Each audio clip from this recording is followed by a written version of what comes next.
அன்பானவர்களே, அன்பு வணக்கங்கள்.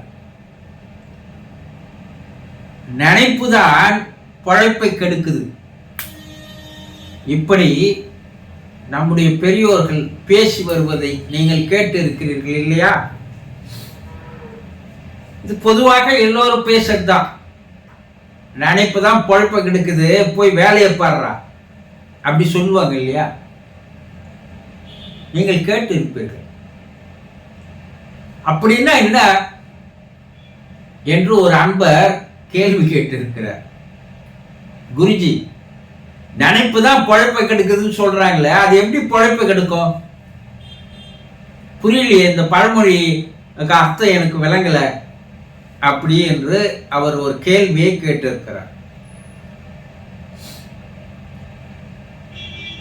நினைப்பதெல்லாம் நடக்கக்கூடிய நிகழ்வுகளாக இருந்து நினைத்தால் அதனால் நம்முடைய பொழைப்பு கிடையாது. வாழ்க்கையில் நம்மால் வெற்றிகளை அடைய முடியும். நடக்க முடியாததை கற்பனையில் நினைத்துக் கொண்டு அமர்ந்து கொண்டு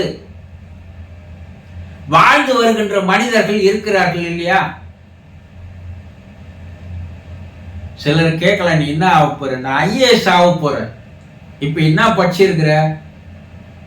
இல்ல, இப்பதான் டிகிரி முடிக்க போறேன். அதுலயே 8 பேப்பர் 10 பேப்பர் அரியஸ் இருக்குது. இருந்தாலும் நான் ஐஏஎஸ் ஆக போறேன். ஒரு சிலர், நீ என்ன ஆக போகிறாய்? நான் அம்பானி ஆக போறேன். அம்பானி ஆனா எப்படி இருப்பேன்னு எல்லாம் நினைச்சுன்னு உட்காந்துக்கிறேன்.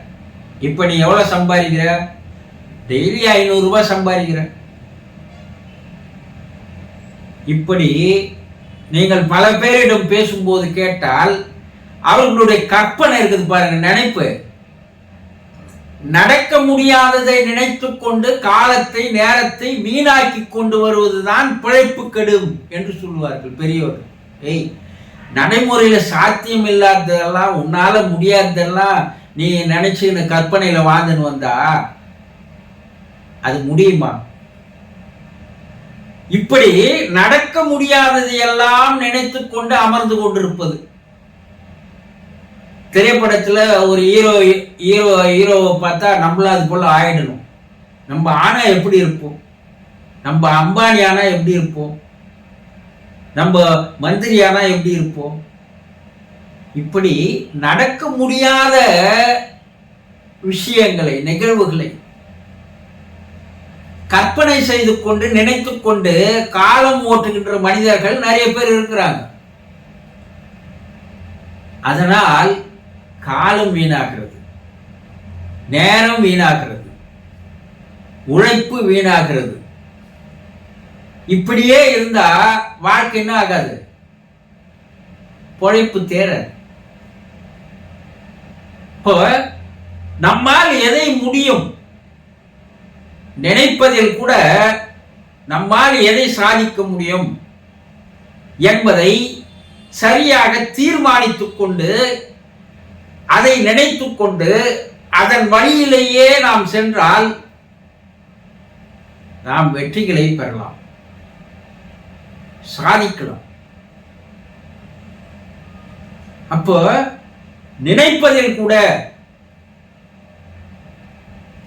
எது நடக்கக்கூடியது, எது நடக்க முடியாதது, நம்முடைய திறமை என்ன, நம்முடைய தகுதி என்ன, நம்முடைய படிப்பு என்ன, நம்முடைய அறிவு என்ன, நம்முடைய ஆளுமை என்ன, இதையெல்லாம் சரியாக முதலில் நாம் கணித்துக் கொள்ள வேண்டும். அப்படி நாம் சரியாக நம்மை நாம் கணித்துக் கொண்டு நம்மால் எதை சாதிக்க முடியும், எதை வெற்றி பெற முடியும் என்பதை தீர்மானித்துக் கொண்டு